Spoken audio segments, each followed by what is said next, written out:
Hello everyone. Welcome to our third section of financial literacy with Ahmed Shamayan. Today we'll be covering employee benefits and other details.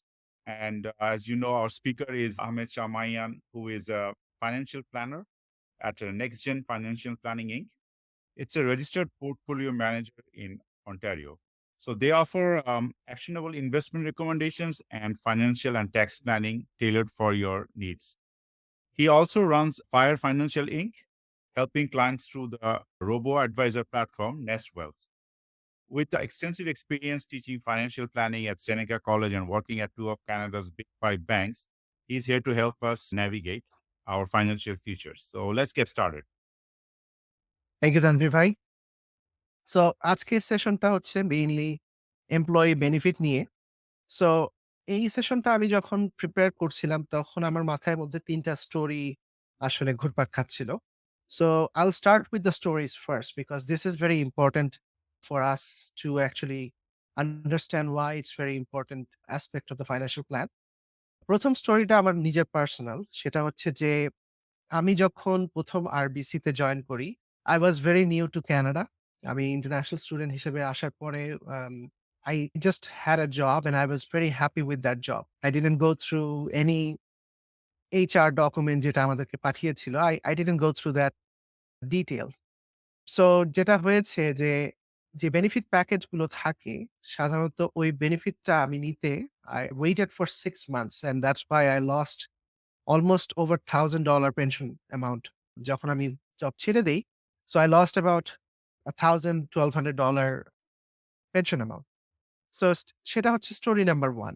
Story number 2 হচ্ছে যে আমার খুব senior বড় ভাই Saskatchewan university থেকে পড়াশোনা করছে। উনি এখন গভর্নমেন্ট জব করে। But she used to work with my wife at Best Buy. So Best বাইতে এরকম পেনশন প্ল্যান ছিল। উনিও he didn't know about this এবং এই না জানার কারণে he lost $5,000 to $10,000 pension amount.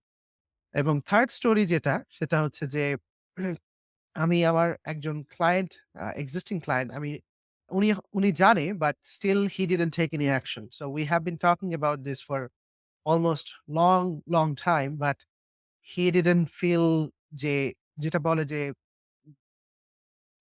Urgency না থাকলে যেটা হয় যে হি কিপ পুশিং ইট এবং we didn't maximise the benefit. So এই ৩ টা স্টোরি বলার কারণটা হচ্ছে যে এই এমপ্লয়ি বেনিফিট গুলো আসলে সাধারণত আপনি আপনার HR এর সাথে ডিল করবেন এবং এটা আপনাকেই উদ্যোগটা নিতে হবে। এই কারণে যে কোনো ফাইন্যান্সিয়াল অ্যাডভাইজার মানে ব্যাংকে যারা কাজ করে তাদের আসলে কোনো ইনসেনটিভ নাই এই এমপ্লয়ি বেনিফিট গুলো। So that's why they never give you any advice on this এবং আপনি যদি ইন্ডিপেন্ডেন্ট ফাইন্যান্সিয়াল অ্যাডভাইজারদের সাথে কাজ করেন, they also don't have any incentive to give you any advice on this.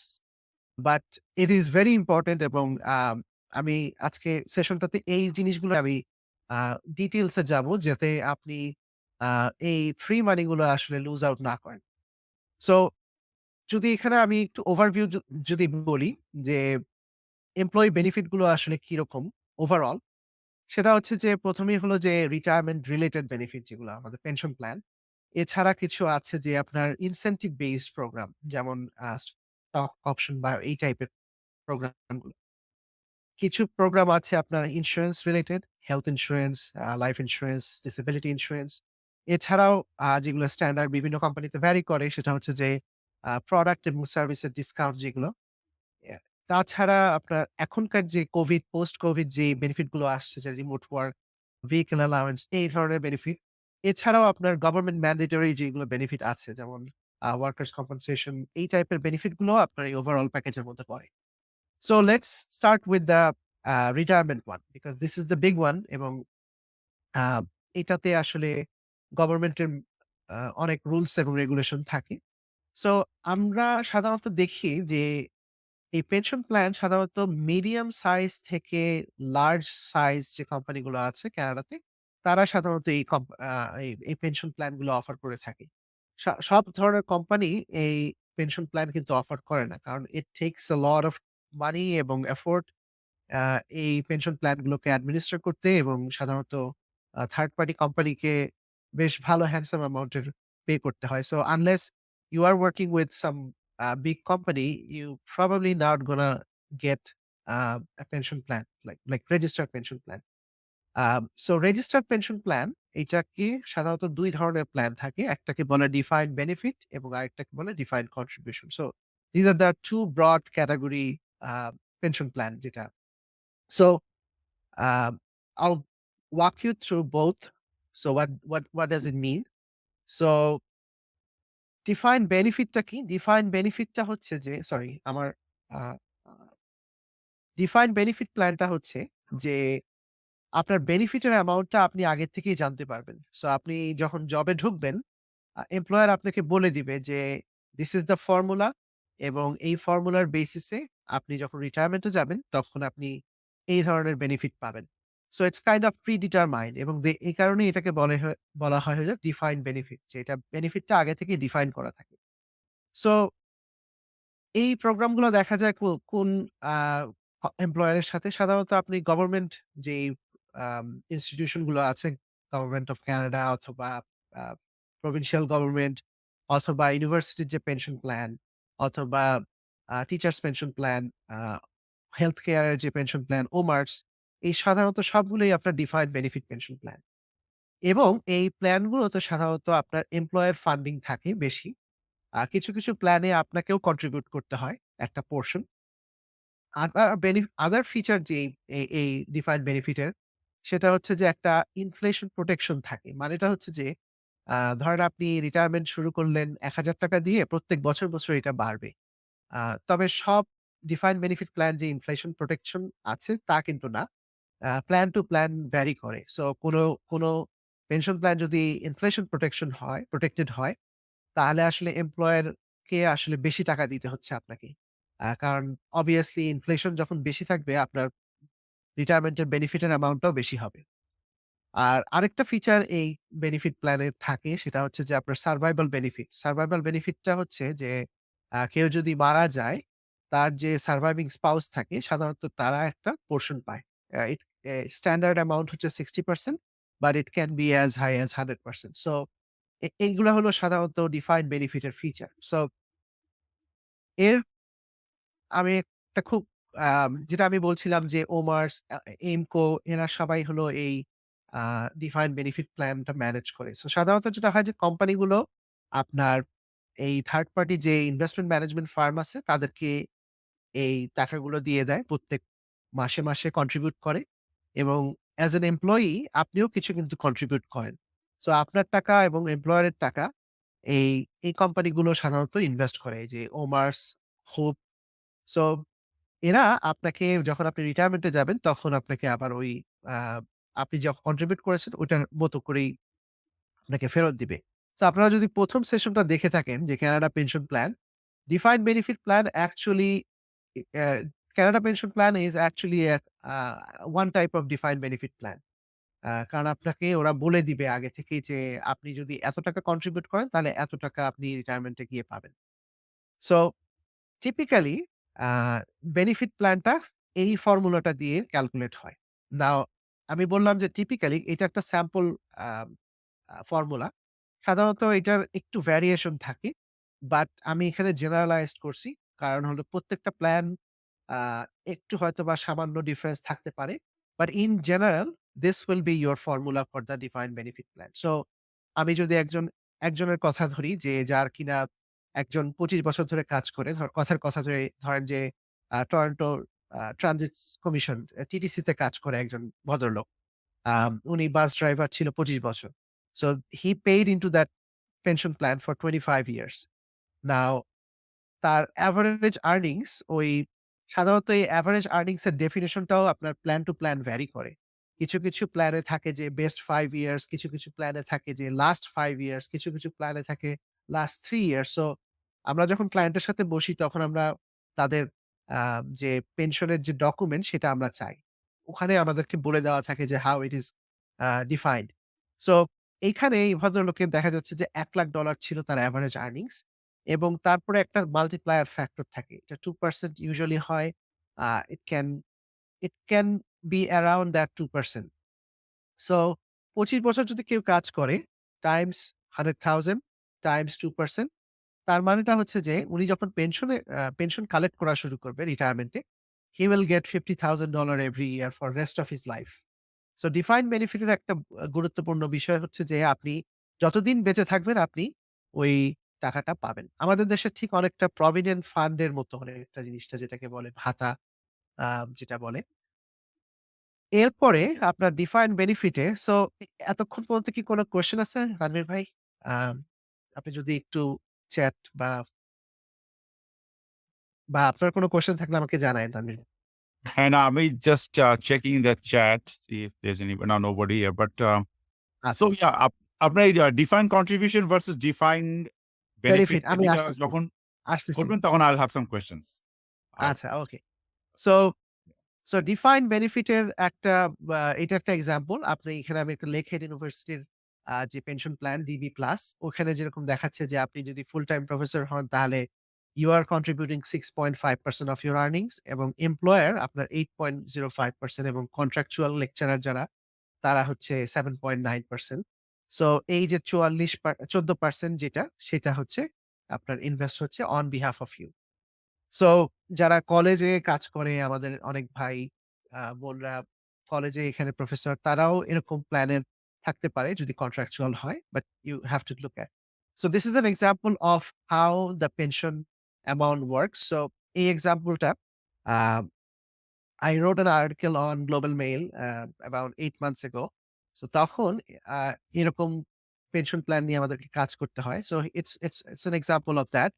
So এই ভদ্রলোক RCMP তে কাজ করে। He gets around $6,000 monthly pension from his RCMP pension এবং দেখা যাচ্ছে যে 6,000 এবং ট্যাক্স কেটে নেয় 1500 এর মতো এবং নেট অ্যামাউন্ট 4600 তার মাসে মাসে আসে। So that's for rest of his life. So this is a very handsome pension plan. Second যে এক্সাম্পলটা আমি দেখাতে চাচ্ছিলাম যে ইনফ্লেশনের ইফেক্টটা কিরকম হয়। সো ধরেন এই এক্সাম্পলটাতেই আ দেখাচ্ছিল যে গত বছর ছিল ২০২৩ সালে ছিল এটা ৳৬,০০০ আ এবং ২০২৪ সালে এসে যেহেতু এটা ইনফ্লেশনের সাথে অ্যাডজাস্টেড হয়, সো দেখা যাচ্ছে যে ৳৩০০ বেড়ে গেল। So he is making almost $3,000, 2,000, $3,000 more every year. So as inflation goes up, his pension amount also goes up. Again, সব defined benefit pension plan কিন্তু inflation protected না। এটা case to case vary করে। But majority of large pension plan যেগুলা সরকারি সেগুলা আপনার সাধারণত এই ইনফ্লেশন প্রটেক্টেড থাকে। আ এই টাকাটা গ যেই ইনভেস্টমেন্ট ফার্ম ওরা কিভাবে ম্যানেজ করে they typically invest in various investments. So আপনি যদি এখানে আমি একটা এক্সাম্পল হিসেবে দেখাচ্ছি যে Enbridge, Enbridge ও একটা ডিফাইন্ড বেনিফিট ওদের প্ল্যান। সো Enbridge এর ফান্ডটা আপনি যদি দেখেন যে আ 40% হচ্ছে 40% হচ্ছে স্টক, 60% হচ্ছে বন্ড এবং ওরা আরো অন্য ধরনের ইনভেস্টমেন্ট করে। But this is how they manage the fund এবং ইনভেস্ট করে কারণ ওদের আ ফান্ডটাকে গ্রো করতে হবে। আর এই এক্সাম্পলটা হচ্ছে যে কেউ যদি যখন রিটায়ারমেন্টে যায়, কারো যদি ওয়াইফ থাকে এবং they want to make sure যে তাদের ওয়াইফরাও বেনিফিট পাবে। যদি তাদের কিছু হয় then their wives are also covered or spouse, I shouldn't say wife. Their spouses are surviving spouses are also covered. So in that case আপনাকে ওরা অপশন দিবে। আপনি যখন পেনশনটা আ স্টার্ট করবেন then they will send you a document like this এবং আপনাকে ওখানে বলে দিবে যে which option do you like? So আপনি কি আ স্পাউসের সারভাইভাল পেনশন 100% চান? মানেটা হচ্ছে যে আপনি যদি আমার যদি আজকে ডেথ হয়, তাহলে আমার ওয়াইফ তার সে যতদিন বেঁচে থাকবে সে ১০০% ই পাবে। সো ইন দ্যাট কেস আম ওরা আমাকে একটু কম টাকা দিবে। কারণ এটা স্বাভাবিক। কারণ আমি আমি মারা গেলে আমার ওয়াইফকেও দিতে হবে। So it's kind of an insurance. Uh আবার যদি আমি 60% টা নেই, যেখানে আমি মারা গেলে আমার ওয়াইফ 60% পাবে। দেন ওরা আমাকে একটু বেশি অ্যামাউন্টের দিবে। আর যদি আমার কোন স্পাউস না থাকে, আমি একাই মাত্র পাচ্ছি, দেন এটা সাধারণত বেশি হয়। কারণ হলো যে আমি যদি মারা যাই তাহলে এটা গন। আমার সারভাইভিং কেউ এই পেনশনটা পাবে না। সো এই আমি যে কন্ট্রিবিউট টা করেছিলাম যে পেনশন প্ল্যানে ওইটা অন্যান্য প্ল্যান মেম্বারদের মধ্যে ভাগ হয়ে যাবে। So it's it's a it's something we usually help our clients to take the pension. Related একটা কনসেপ্ট হচ্ছে যে ব্রিজ বেনিফিট। ব্রিজ বেনিফিটটা কি? ব্রিজ বেনিফিটটা হচ্ছে যে অনেকেই দেখা যায় যে আর্লি রিটায়ারমেন্ট নেয়। 55 এ রিটায়ারমেন্ট নেয়, 50, 60, 60 এর আগে রিটায়ারমেন্ট নেয়। সো অনেক পেনশন প্ল্যানেই এই ব্রিজ বেনিফিটটা আছে। যেটা হচ্ছে যে আপনার আ আ আপনি যদি আর্লি রিটায়ারমেন্ট নিয়ে নেন তাহলে 65 পর্যন্ত ওরা আপনাকে একটা এডিশনাল পেমেন্ট করবে। আ এটাকে বলে হলো ব্রিজ বেনিফিট।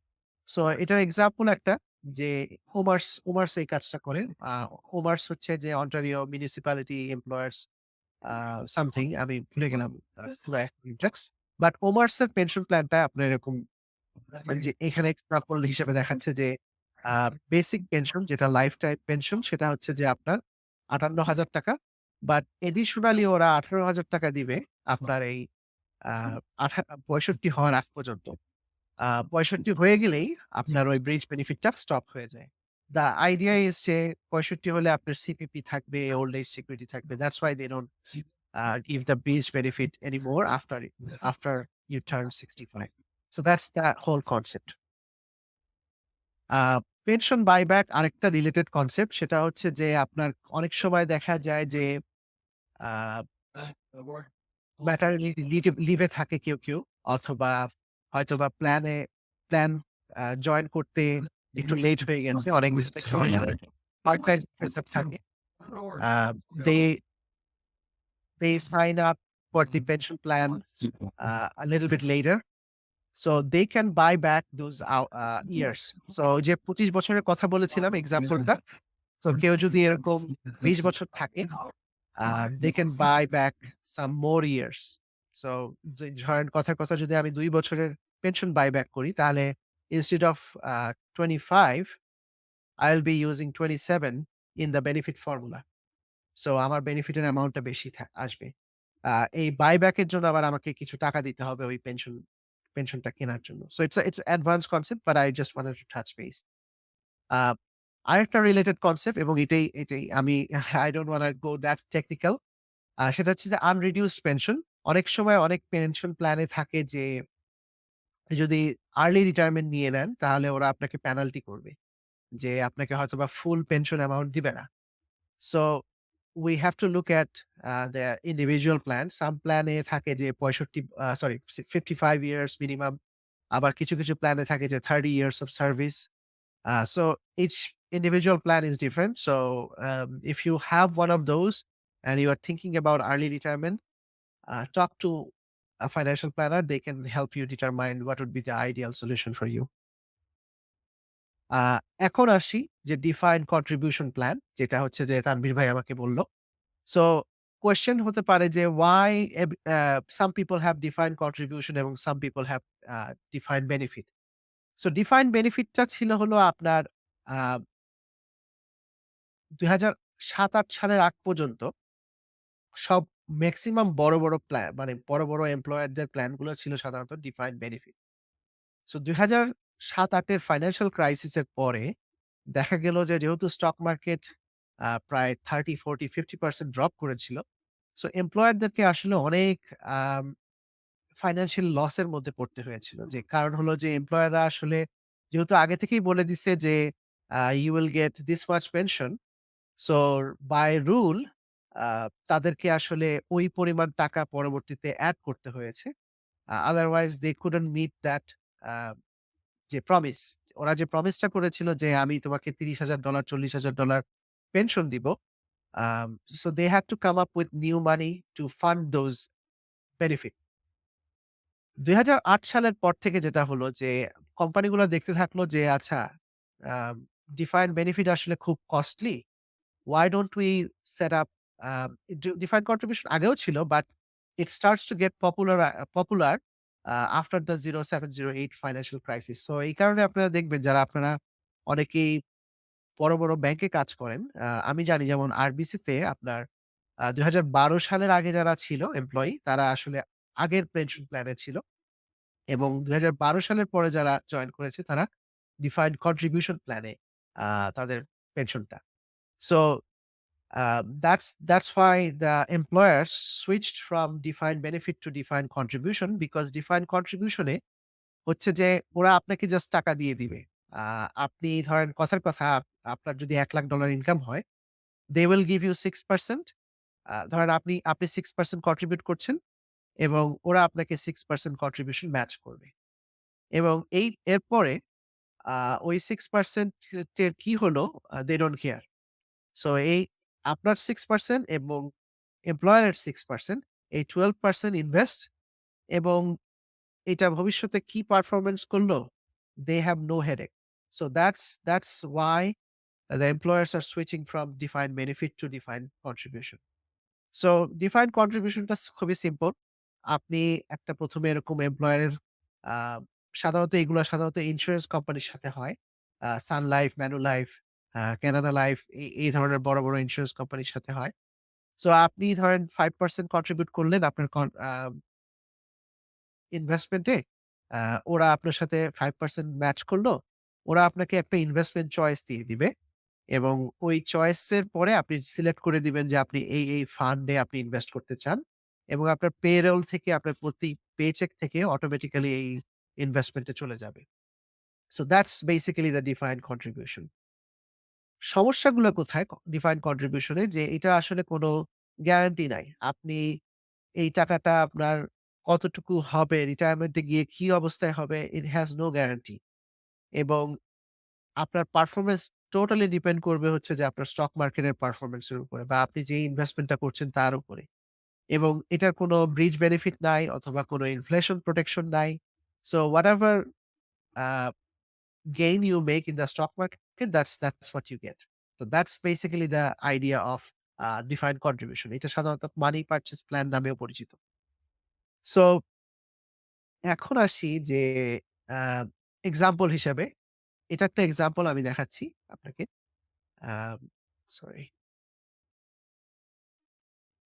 আমার এখানে যেমন হলো যে এই ডিফাইন্ড কন্ট্রিবিউশন প্ল্যানটা এটা একটা সান লাইফ এর সাথে আপনারা দেখতে পাচ্ছেন সান লাইফ। সো এই ভদ্রলোক যে কিনা এই প্ল্যানের মেম্বার, উনি ১ম জানুয়ারি থেকে মার্চ পর্যন্ত ৳১৪০০ কন্ট্রিবিউট করেছে এবং উনার যে এমপ্লয়ার উনিও আ মানে ওই এমপ্লয়ারও আপনার ৳১৪০০ ডলার ফর ডলার ম্যাচ করেছে। সো এই $33,000 is am is is adding to that pension plan in the first quarter. So ১ম ৯০ দিনে এই ৳৩,০০০ জমল। এবং এছাড়া আপনার ইনভেস্টমেন্ট গেইনস হয়েছিল আরো $৯,০০০ এর মতো এই ৩ মাস পিরিয়ডে। So that's how it's it is invested. So এই ৩ মাসে এই ইনভেস্টর প্রায় 5.7% রিটার্ন পেয়েছে। ইটস ভেরি আনইউজুয়াল বিকজ জানুয়ারিতে, ফেব্রুয়ারিতে এবং মার্চে এই বছরের বেশ স্টক মার্কেটের পারফরম্যান্স খুব ভালো ছিল। So that's why he he got this kind of result. But it can be the other way around. If the stock market was down, so their value can go down. So it can go both sides.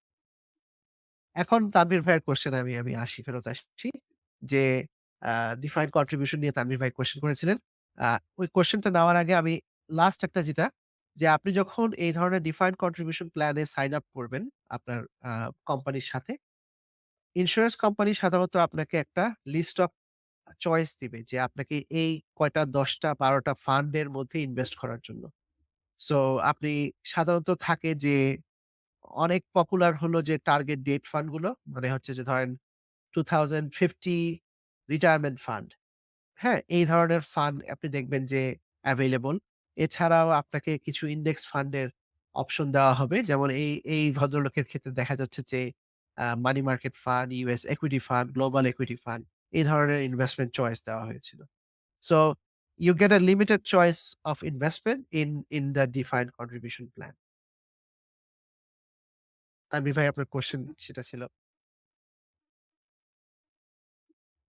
Yeah. So I think pretty much আমার clear হলো। So I have a question about defined benefit. If I don't contribute from my paycheck, do they still cover certain so আপনার সাধারণত আপনাকে হয় defined benefit দিবে অথবা defined contribution দিবে। ২ টা কখনো একসাথে দিবে না। right?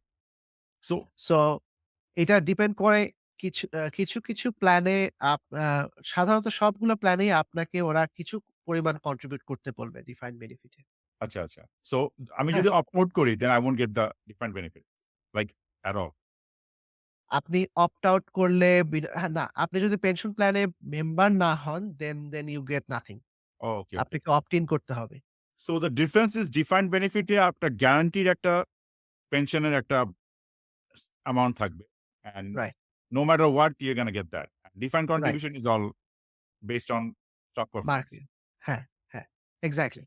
সো ডিফাইন্ড বেনিফিট এ আপনার এমপ্লয়ার আসলে রিস্কটা বেয়ার করতেছে যে they have to come up with the money because they promised you the benefit. That's why it's called defined benefit.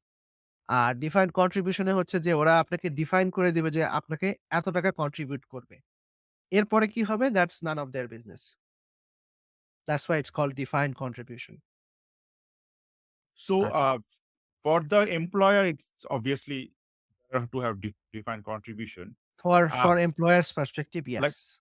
yeah, so if the pension plan doesn't do well, like say Omar's, they are managing this pension hmm, of all these employees, right. and it's not doing well. So how there will be a shortfall, right? So exactly.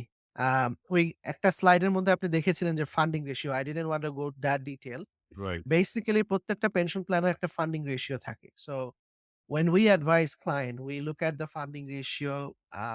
Typically যদি এটা আহ government বডির কোনো হয় যেমন ওমার্স বা Ontario teachers pension plan, এদের funding ratio নিয়ে we are not concerned because government has deep pocket. If there is a shortfall, they will just pay from that. Union আছে, they will just cover from that. Um, Whereas we are concerned is when it's a private pension plan. So আপনারা যারা একটু অনেক বছর ধরে কানাডায় আছেন তারা you might remember the GM pension problem right. 10 years ago. So ওদের একটা শর্টফল ছিল এবং আ GM bankruptcy ক্লেইম করার পরে there were a lot of people who didn't get the pension amount that they were promised. So এটাও একটা বড় একটা ফ্যাক্টর যে আ আপনি যখন ডিফাইন্ড বেনিফিট এ যাবেন, then you are basically betting যে আপনার employer within your lifetime will not go bankrupt. Because you hmm. don't have any control on what they're investing on, right? Exactly, exactly. So ওরা যদি ব্যাংক্রাপ্ট হয়, there are some protection from the government, but they have a limit. Like usually they only give you 60% of the promised amount. But আ ওইটা আসলে 100% না কখনোই। হুম? So ওইটা একটা risk factor থেকে যায় ডিফাইন্ড বেনিফিট এর। বাট যদি গভর্নমেন্ট পেনশন হয় বা প্রভিনশিয়াল পেনশন হয়, typically there is no concern.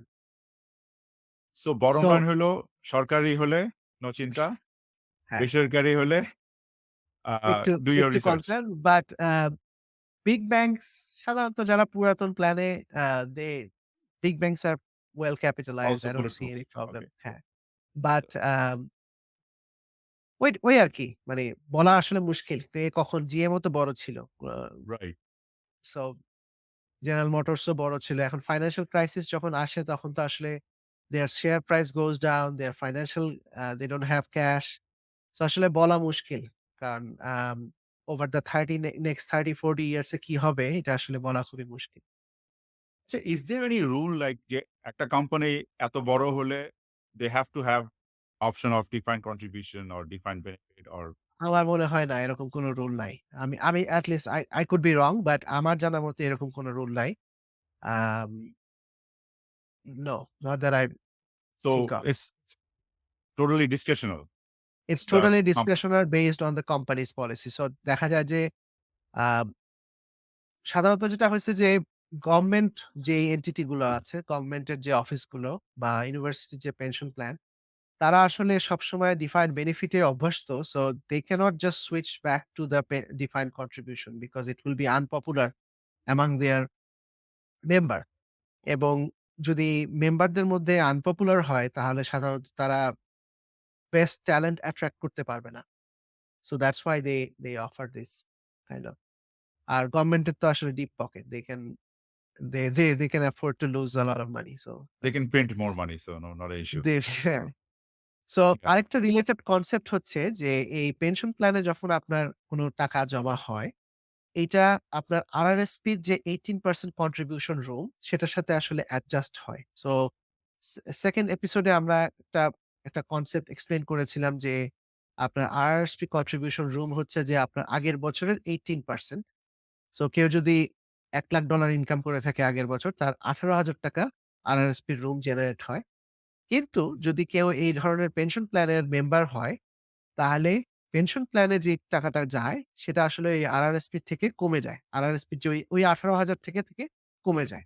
So এখানে একটা এক্সাম্পল যেরকম যে 18% অফ 2000 আম যেটা অ্যামাউন্ট ৳29,000 এবং সে একটা পেনশন প্ল্যানের member.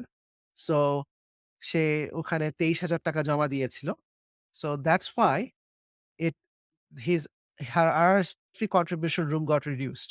So that person can only contribute to RRSP up to $6,200. So এই কারণে যারা গভর্নমেন্টের জব করে, যাদের অনেক বড় অ্যামাউন্টের আ পেনশনে কন্ট্রিবিউট করে বা অনেকে ওমারসে বা হুপে কাজ করে, আ তারা আসলে তাদের RRSP রুমটা আসলে এত বড় না। কারণ they contribute to the pension plan. So just wanted to give a context. আ এছাড়া প্ল্যান এলিজিবিলিটি কি? সাধারণত এট এট আ কিছু কোম্পানি আছে যে ইমিডিয়েটলি তাদের এলিজিবল হয়। কিছু কোম্পানি আছে যে 6 মান্থস এর ওয়েটিং পিরিয়ড থাকে। But uh you they have to enroll you before the 2nd year anniversary. So that's the government rule. এবং as soon as you contribute anything it gets immediately vested. Vested means হচ্ছে যে আপনি যদি job ছেড়ে দেন, then you can take that money with you. So অন্টারিওতে যেটা rules সেটা হচ্ছে যে ইমিডিয়েট ভেস্টিং হয়। এটা প্রভিন্স টু প্রভিন্স ভ্যারি করে।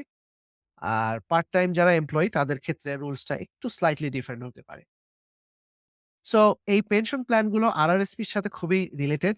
যেটা আমি আগেই বললাম যে আপনি আরআরএসপি তে যখন আপনি কথার কথা যা টাকা রাখতেন, আপনার কিন্তু ইনকাম থেকে আসলে একটু কমে যেত। সো কথার কথা আমি যদি ৳১,০০,০০০ আমার ইনকাম হয়, আমি যদি আরআরএসপি তে ৳১০,০০০ রাখি, then my taxable income is $90,000. So same concept আপনার এই পেনশন প্ল্যান গুলোতেও। সো ধরেন আমার যদি ইনকাম $৮০,০০০ হয়, আমি যদি $১৫,০০০ এই পেনশন প্ল্যানে রাখি, ডিফাইন্ড বেনিফিট অথবা ডিফাইন্ড কন্ট্রিবিউশন যেটাই হোক, তাহলে ওই $১৫,০০০ উপরে আমার ট্যাক্স দেওয়া লাগবে না। সো আমার ট্যাক্সেবল ইনকাম হবে $65,000 আ with a income of 80,000. So same concept এবং আইডিয়াটাও সেইম যে আপনি রিটায়ারমেন্টে যাবেন। রিটায়ারমেন্টে যখন আপনার লো ইনকাম ট্যাক্স রেট থাকবে, তখন আপনি এই আরআরএসপি এই ডিফাইন্ড বেনিফিট থেকে আপনি উঠাবেন টাকা। সো আরেকটা খুব কমন কোয়েশ্চেন দেখা যায় যে, "what happens when you leave the plan?" So আমরা জানি যে আগেকার আমাদের প্যারেন্টস এর জেনারেশন দেখা যেত যে একই কোম্পানির সাথে সারা জীবন ওদের চলে যেত। But now this day every people move company within 5 years. Like it's very common to leave um, every 3-4 years. আমি নিজেই ২ টা ব্যাংক চেঞ্জ করেছি before I started my own company. So what happens to those pension plan if somebody leaves? আর রুলটা হচ্ছে যে আমি যখন leave করব, then I have to transfer that pension plan into something called a LIRA. লিরাটার নাম হচ্ছে যে locked in retirement account এবং ওরা আপনাকে ওই টাকাটা একটা ও একবারে একটা অ্যামাউন্ট দিয়ে দিবে। So you can take that money and transfer it to your financial institution. Sometimes you can transfer it to your new employer, but we don't see that very often. Very few employer uh, takes other company like আপনি যদি ধরেন provincial government থেকে federal গভর্নমেন্টে যান, then you can transfer. But আপনি যখন এক company থেকে আরেক কোম্পানি যাবেন, তখন সাধারণত এই নতুন কোম্পানির পেনশনে আপনি পুরাতন পেনশনটা ট্রান্সফার করতে পারবেন না। ইউজুয়ালি এটা হয় না। সো দেখা যায় যে আপনার যা পেনশনটা আপনি জমাচ্ছিলেন, ওই টাকাটা একটা লিরা অ্যাকাউন্টে চলে আসে। এবং লিরা অ্যাকাউন্টটা আপনি যেকোনো ব্যাংকের সাথে বা আম যেকোনো ফাইন্যান্সিয়াল অ্যাডভাইজার এর সাথেও আপনি আ এই অ্যাকাউন্টটা খুললে ওই টাকাটা আপনার এই লিরা অ্যাকাউন্টে চলে আসবে এবং আপনি ওই ইনভেস্ট করতে পারবেন ওই লিরা অ্যাকাউন্টের মধ্যে। আর যদি খুব এই পেনশন অ্যামাউন্টটা যদি খুব স্মল অ্যামাউন্ট এর হয়, যে ধরেন ৳২,০০০-৩,০০০ হলো, তাহলে সাধারণত usually you can cash it out, এবং আপনি যখন ক্যাশ আউট করবেন তখন ওটার উপরে আপনাকে ট্যাক্স দিতে হবে। সো এই লিরাটা কি? লিরাটা হচ্ছে যে আপনার ডিফাইন্ড এই যে রেজিস্টার্ড পেনশন প্ল্যান যখন আপনি ট্রান্সফার করে নিয়ে আসবেন, it has to go to a LIRA. Uh এবং এই লিরাটা আপনার এটাকে বলে লকড ইন। লকড ইন মানেটা হচ্ছে যে আপনি একটা বয়সের আগে এই টাকাটা আপনি তুলতে পারবেন না।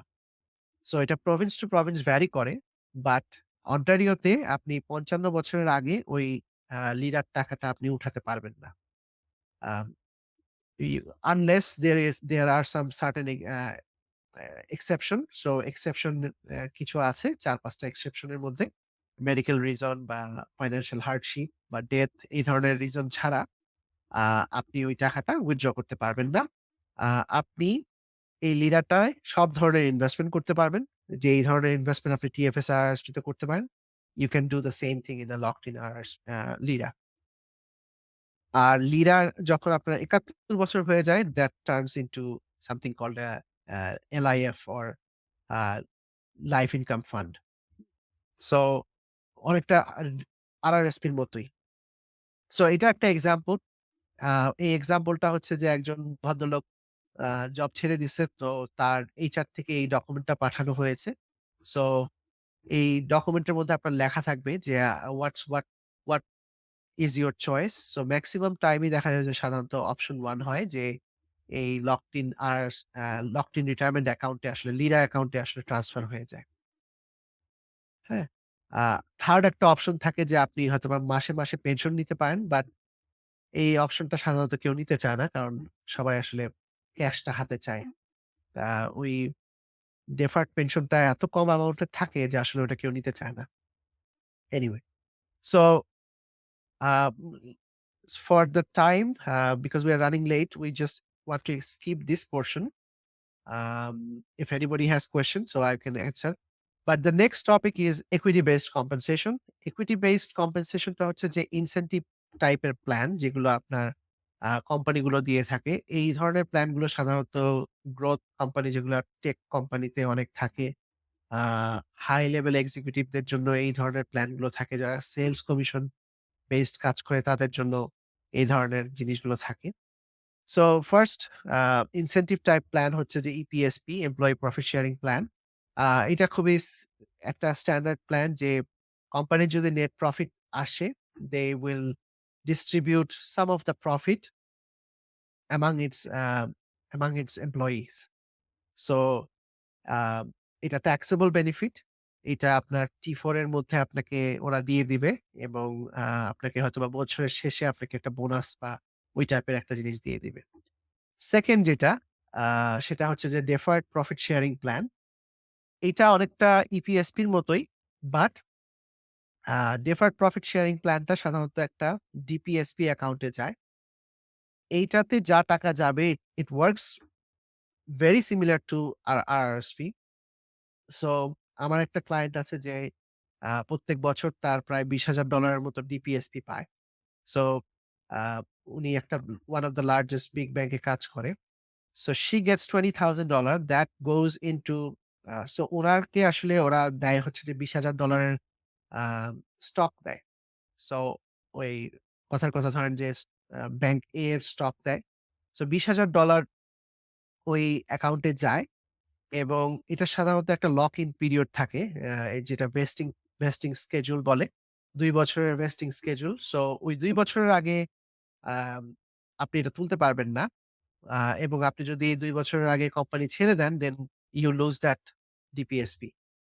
বাট আম এই ডিপিএসপিটা আপনার যদি ভেস্টিং হয়ে যায় ২ বছর পরে, you can sell the stock, get the cash, এবং আপনি আ এটা রিটায়ারমেন্টের it can be a part of your retirement.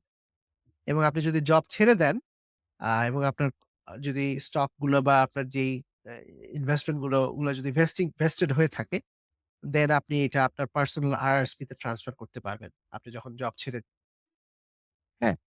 আ আর অন্য ধরনের আরেক ধরনের খুব কমন যেটা দেখা যায়, আরেক ধরনের ইনসেনটিভ স্কিম সেটা হচ্ছে যে restricted share units or restricted share awards.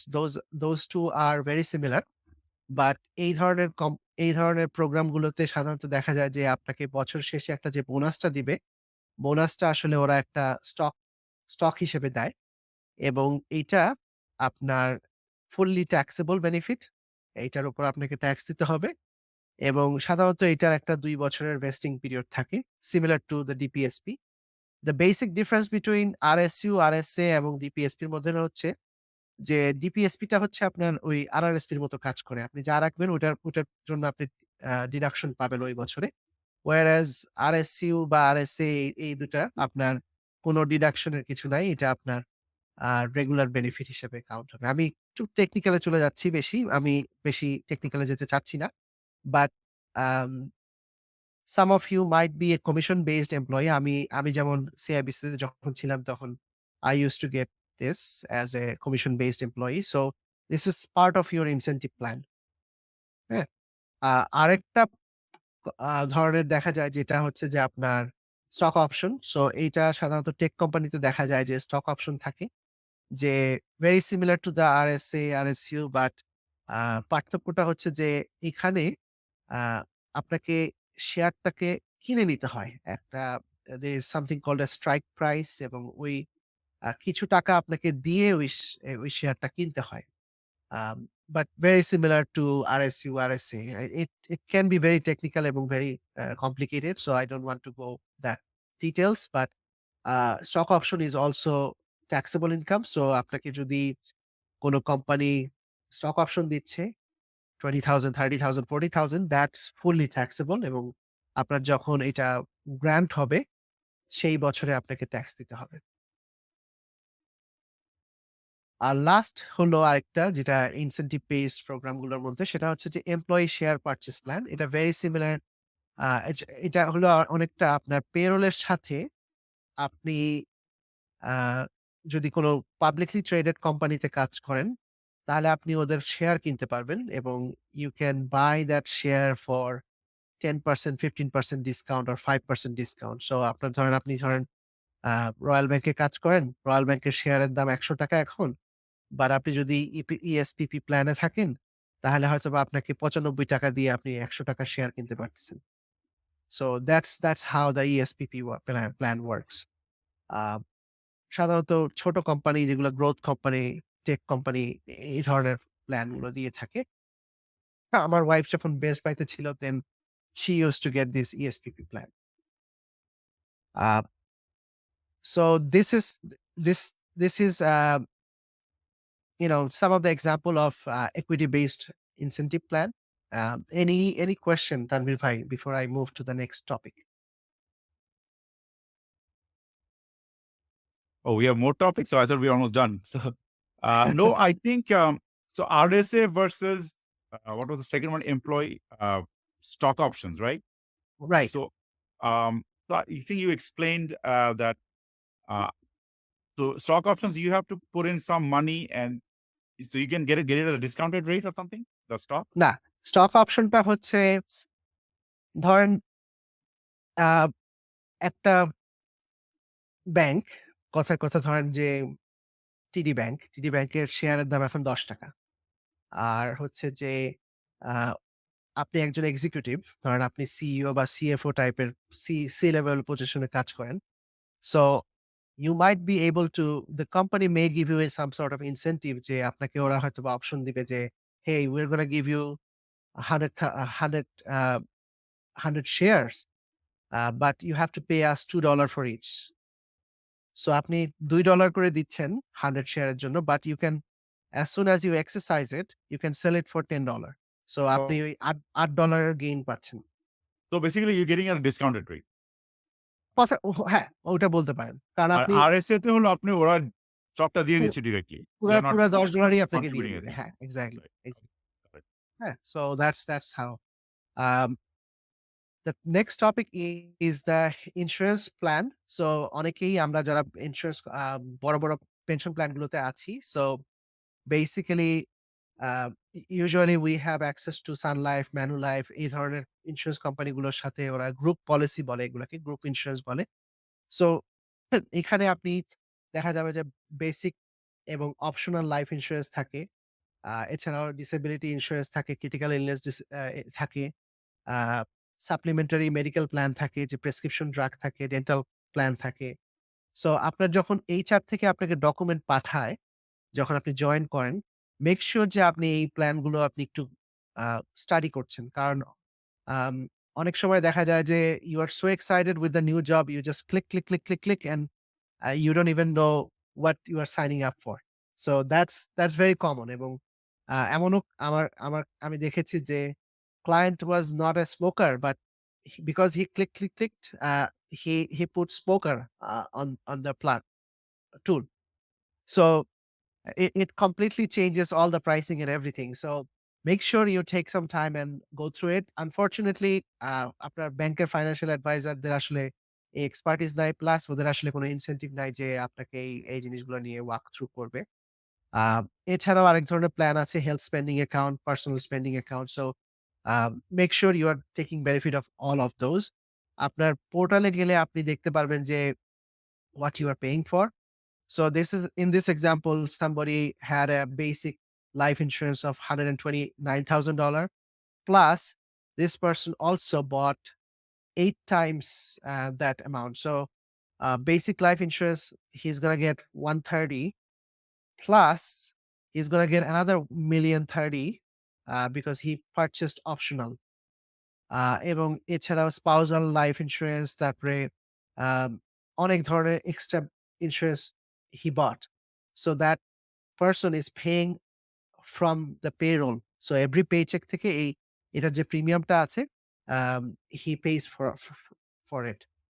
Um, so এখানে এক্সাম্পল হিসেবে যে সান লাইফ, কানাডা লাইফ, ম্যানুলাইফ এরা হচ্ছে আপনার এই top insurance provider. Next topic যেটা হচ্ছে যে হেলথ স্পেন্ডিং অ্যাকাউন্ট। আপনার সাধারণত আপনাকে একটা অ্যাকাউন্ট দেওয়া হয়ে থাকে এবং it's also fortunately it's a tax free account. So আপনাকে বিভিন্ন কোম্পানি থেকে ১৫০০, ২,০০০ depending on the level you work at. Um, Senior people gets 2,000, 2,500 health spending account to spend. Junior employee gets 800 to $1,000. So basically আপনি ওই টাকাটা আপনি eligible expense হিসেবে খরচ করতে পারেন। ডেন্টাল কেয়ার বা প্রেসক্রিপশন ড্রাগস এর যে আপনার পোরশন সেই সব কস্ট গুলো আপনি এটা থেকে দিতে পারেন। সিমিলার একটা আম এইটা একটা এক্সাম্পল যেমন হচ্ছে যে আ এই এক্সাম্পল এ দেখাচ্ছে যে আপনার $১০০ আছে এবং this is your balance. Typically HSA balance can only be carried forward for only 1 year. So আপনাকে ওরা অ্যানুয়ালি একটা ডলার অ্যামাউন্ট দিবে আপনার employer. Um if you don't use it until the next end of next year, then you lose it. So আমার মনে আছে যে আমি যখন CIBC ছেড়ে দেই, I had lots of uh, health spending account dollar. So what I did before I quit, I purchased a whole bunch of eyeglasses. Eyeglasses because it's expensive and I didn't have to pay for it. I just took whatever I could. So এই ধরনের planning গুলো আপনার একটু করা উচিত। Plus um আপনারা যখন job switch করবেন, make sure you are exhausting all the benefit. So um অনেক সময় দেখা যায় যে ডেন্টাল অ্যামাউন্ট এর একটা মেক্সিমাম অ্যামাউন্ট থাকে বছরে annual cap. So if you are switching job, make sure you are checking checking in with a doctor, dentist and make sure আপনার ডেন্টাল যে কাজগুলো সেগুলো সব আপনি করে নিচ্ছেন before you quit your job. আর রিলেটেড একটা কনসেপ্ট হচ্ছে পার্সোনাল স্পেন্ডিং অ্যাকাউন্ট। ইটস কিছু কোম্পানি এটা দিয়ে থাকে, not everybody. A more tech focused যে কোম্পানিগুলো আছে সাধারণত এই আ ইয়াঙ্গার মিলেনিয়াল এমপ্লয়ি যাদের, এই ধরনের কোম্পানিগুলো এই অ্যাকাউন্টটা দিয়ে থাকে। ইটস ফুলি ট্যাক্সেবল এবং এইটার টাকা আপনি যেকোনো কিছুতে ইউজ করতে পারেন। হেলথ স্পেন্ডিং এর অ্যাকাউন্টের টাকা শুধুমাত্র আপনি হেলথ রিলেটেড জিনিসে স্পেন্ড করতে পারবেন। বাট পার্সোনাল স্পেন্ডিং অ্যাকাউন্টের টাকা আপনি যেকোনো কিছুতে ইউজ করতে পারবেন। You can even use it for personal mortgage. Um I deal with a client who gets money for financial planning. So তার employer, they give a certain amount every year for financial advice because it's part of the well-being. So এই ধরনের account গুলো আপনাকে দেয়। এছাড়াও আপনার আম অন্য ধরনের বেনিফিট যেটা থাকতে পারে সেটা হচ্ছে যে, যে কোম্পানিতে আপনি কাজ করেন, they usually get a discount on their product and services. For example, আমি যখন ব্যাংকে ছিলাম, then bank employee gets a preferred mortgage rate. So that's a benefit. Plus uh আপনি ধরেন যেকোনো রিটেইল সেক্টরে কাজ করেন, you get a discount on the purchase. So that's also a type of benefit. Um next so এখনকার যেই modern day এর যে বেনিফিট গুলো এখন কাজ করতেছে, যেমন রিমোট ওয়ার্ক, এটা একটা খুব ইম্পোর্টেন্ট এখন অনেকের ক্ষেত্রেই। মেন্টাল হেলথ সাপোর্ট বিভিন্ন কোম্পানিতে um third party mental health support এর একটা অপশন থাকে। কিছু কোম্পানিতে ফ্রি মিলস থাকে, অ্যানুয়াল ইভেন্টস থাকে, যেমন Google আ এবং আমেরিকার টেক ফোকাসড কোম্পানিগুলো অনেক ফ্রি মিল দিয়ে থাকে। প্রফেশনাল ডেভেলপমেন্ট, যেমন আমার নিজের যে আমি যে কোম্পানিতে কাজ করি, তারা যেমন আ প্রত্যেক বছর একটা সার্টেন বাজেট থাকে আ এডুকেশনের পিছনে।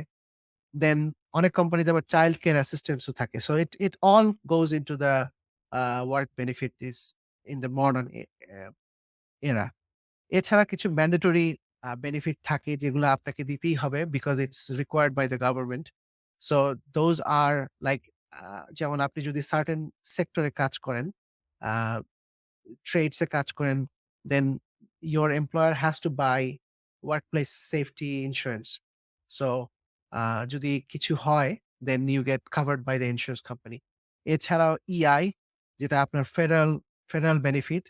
আপনি যদি কোথাও জব করেন, then your employer has to pay 1.4 times of the EI payment. So, employment insurance যেটা আমরা পে করি, গ আমার এমপ্লয়ারকেও এটা একটা পোরশন পে করতে হয়। এছাড়াও আপনাকে পেইড ভ্যাকেশন। সো, আ আপনি যদি কোন কোম্পানিতে কাজ করেন এবং একটা সার্টেন টাইম এর পরে ওরা আপনাকে বেনিফিট দিতে, পেইড ভ্যাকেশন দিতে বাধ্য। Usually 2 weeks of vacation K calculate করা হয় হলো আপনার 4%। সো আপনি যদি ৳১,০০,০০০ ইনকাম হয়, so 2 weeks of vacation is kind of $4,000. 3 weeks of vacation is like $6,000.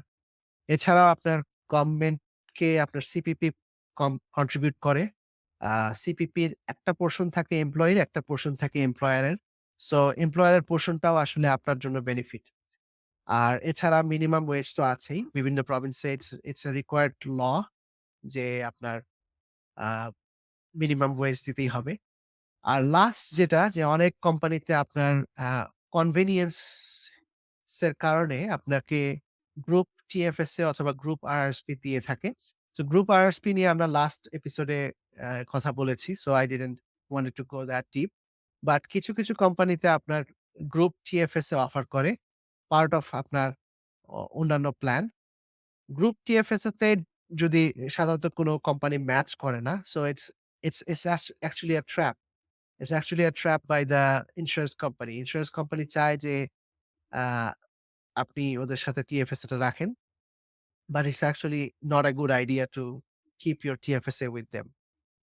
So that's all I had, Tanvir ভাই, for today. Um, আপনার যদি কোনো কোয়েশ্চেন থাকে অথবা অডিয়েন্সের কোয়েশ্চেন থাকে, I will be happy to answer those. Oh, okay. I wanted to add something about you mentioned that modern benefits they have support for mental health, and Yes. I think a lot of people don't use any of it. So আমাদের I কমিউনিটিতে think specially. certain like banks they have 100% coverage for হ্যাঁ, most of the mental health therapy or counseling, and so even like depending up to $10,000, $7,000, I heard like people have like a lot of funds available to use. Most of the time, people don't nobody use it. So I think exactly. people should look into it. Like it's helpful. Like you can do a lot of you can take your if the kids are having issues, you're having issues, you can always use that support. And exactly. also TD has some, from my experience, has some other stuff. They have a company called Morno Chappelle that basically helps Yes, with Border Chappelle's employees. is yes. So they have a lot of programs like financial advice, These are legal advice, family situation advice. So right, people can also use those. I don't think a lot of people like look into it. Right এবং specially আমাদের কমিউনিটিতে তো নাই। কারণ আমাদের কমিউনিটিতে আসলে আ we don't know. We don't know what we don't know. So Right. আম এবং সাধারণত এই থার্ড পার্টি যেই প্রোভাইডার গুলো থাকে সাধারণত এই কনভারসেশন গুলো পুরাপুরি আপনার এইচআর থেকে আলাদা থাকে এবং they don't share your information with your HR এবং আপনার বসও সাধারণত জানতে পারে না এইসব Right. Information. Right. So Right. আপনার যদি So কোন মেন্টাল হেলথ বা ধরেন আপনি আ জবে stressed out, you can talk to these people and they typically don't share with your employer. no, So I don't think it's legal, allowed. But it's legal হ্যাঁ, to এটা share. অ্যালাউই না। কারণ ওরা Yeah. ওদের আম হ্যাঁ, এটা Confidentiality. অ্যালাউ confidentiality র একটা ইয়ে থাকে। So these programs, they even have like, weight loss, nutrition.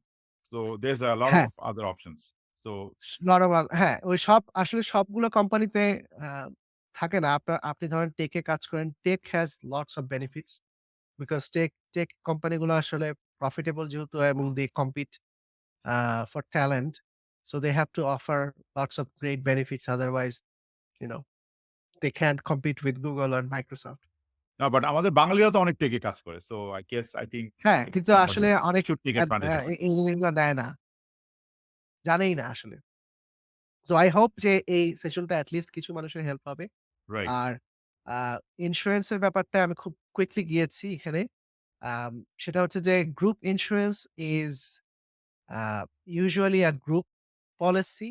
So এখানে যেটা হয় যে আপনার গ্রুপ ইন্সুরেন্স এ ওরা আপনাকে ইন্ডিভিজুয়ালি প্রাইসিং করে না। ওরা একটা গ্রুপ হিসেবে প্রাইসিং করে এবং এই গ্রুপ পলিসিটা তাদের জন্য ভালো যারা হলো যাদের হেলথটা খারাপ। হেলথ কন্ডিশন যাদের খারাপ তাদের জন্য গ্রুপ পলিসি খুব ভালো।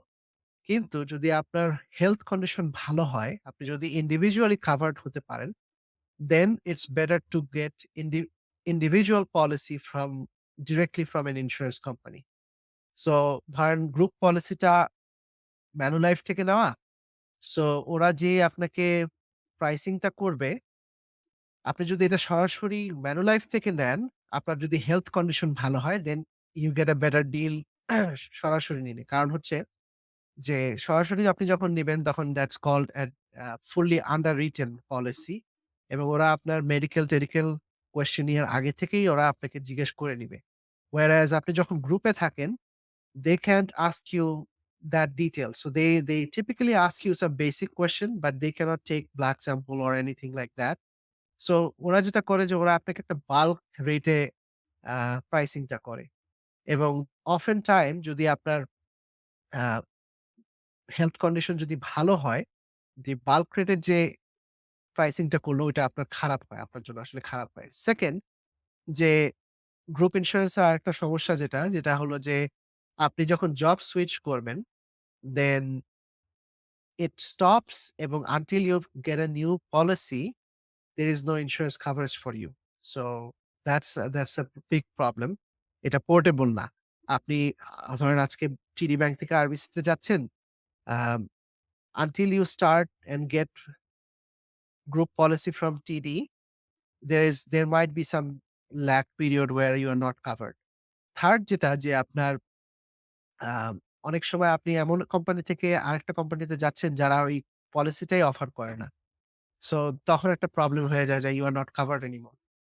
আ আরেকটা যেটা জিনিস দেখা যায় যে উম, যারা স্মোকার অথবা যারা আ যাদের কন্ডিশন ভালো না, হেলথ কন্ডিশন ভালো না, তাদের জন্য আবার গ্রুপ পলিসি খুব ভালো। কারণ হলো যে তারা আসলে যদি ইন্ডিভিজুয়ালি নিতে যায় তারা যে প্রিমিয়াম দিবে আ সেটা আসলে গ্রুপে থাকাতে তারা আসলে কমে দিতে দিতে হচ্ছে। আর লাস্ট আরেকটা টপিক সেটা হলো যে গ্রুপ ইন্সুরেন্স সাধারণত আপনার প্রত্যেক বছর আপনার ইন্সুরেন্স প্রিমিয়ামটা বাড়বে। কারণ আপনার বয়সটা বাড়ার সাথে ওরা আপনার প্রিমিয়ামটা বাড়াবে। whereas আপনার যখন আপনি ইন্ডিভিজুয়াল পলিসি নেন, কোনো ইন্স্যুরেন্স কোম্পানি থেকে directly, then you pay that same premium for rest of your term. So আপনি যদি ২০ বছরের জন্য নেন তাহলে ২০ বছর ধরে আপনি একই টার্মে একই অ্যামাউন্টে দিয়ে যাবেন। এটাকে বলে সাধারণত লেভেল প্রিমিয়াম বলে।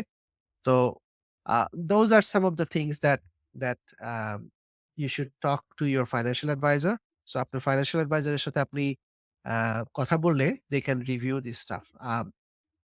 আমি জানি যে I go through all of my clients employee benefit plan to make sure যে we are not leaving any free money on the table. So that's how we deal with. But yeah, Okay, so good point that I didn't know that you could, like, individual insurance be cheaper for you than the group insurance. So that's a good point. I think I will even probably look into it. typically আপনার ৩ ধরনের insurance I don't want to talk in details because that's the whole idea of talking in details in the insurance session. But আমি খুব briefly ১ মিনিটের মধ্যে একটা খুব বলে দিতে চাই। ইন্সুরেন্স পলিসি সাধারণত ৩ ধরনের, ৩ ভাবে আপনি নিতে পারেন। একটা হচ্ছে যে আপনি আ ইন্ডিভিজুয়ালি নিতে পারেন, যেটা আপনি সরাসরি কোনো ইন্সুরেন্স কোম্পানির সাথে ধরেন ম্যানুলাইফ, সান লাইফ, আরবিসি ইন্সুরেন্স সরাসরি ওদের কাছ থেকে আপনি নিতে পারেন। আ আপনি ওদেরকে কল করেও নিতে পারেন অথবা আপনি যদি কোনো ব্রোকার ইন্সুরেন্স এজেন্টের সাথে কাজ করেন, they have also access to those companies. Second option হলো যে আপনি গ্রুপ ইন্সুরেন্স ধরেন আপনি এই ধরনের কোম্পানির সাথে আপনি as a group you are dealing with. Third আরেক ধরনের ইন্সুরেন্স যেটা মানুষ নেয় এবং that's the worst type of insurance that's called creditor insurance, যেটা হলো ব্যাংকের ইন্সুরেন্স যেটা। রিটেল ব্যাংকে যে ইন্সুরেন্সটা দেয় আপনারা এটা অনেক সময় শুনে থাকবেন যে মর্টগেজ ইন্সুরেন্স অথবা ক্রেডিট কার্ড ইন্সুরেন্স অথবা loan insurance. Those are the worst type of insurance among all type of insurance. এবং ওইটা নিয়ে আমি পরবর্তীতে আ বলব। But typically for most healthy people, individual insurance policy is the best. Group insurance is best for people who are smoker or not in great shape or somebody cannot be qualified like যাদেরকে individual পলিসিতে qualify করা যায় না। Because you can not everybody qualifies for individual plan. যাদের medical condition থাকে they Pre-existing cannot condition, be right? insured. হ্যাঁ। So we will talk about insurance in details in the future Sounds session. good. Okay. So I don't, not much questions today. So I think I was, Right. so I think, thank you again. And No problem. on our next session, we are talking about insurance. না, next topic হচ্ছে আমরা retirement নিয়ে কথা বলব। We will wrap up the retirement concept. So Okay. we will tie everything যে আমরা এতদিন যেটা এক্সপ্লেইন করেছি যে public pension, private pension, employer pension. Now we will tie them together and কিছু টিপস স্ট্র্যাটেজি বলবো যে যারা আপনারা রিটায়ারমেন্টে যাচ্ছেন বা প্ল্যান করছেন, how should you and when should you and what are the things you should be looking at? Um, এবং তারপরে আমরা TFSA বা অন্যান্য যে টপিক এডুকেশন প্ল্যানিং, মর্টগেজ ওইসব নিয়ে we will Okay. focus on those. Sounds good. Sounds good. Thank you so much again. Thank you. And hope to see you next week. Thank you, Hopefully. everybody. Bye. Thank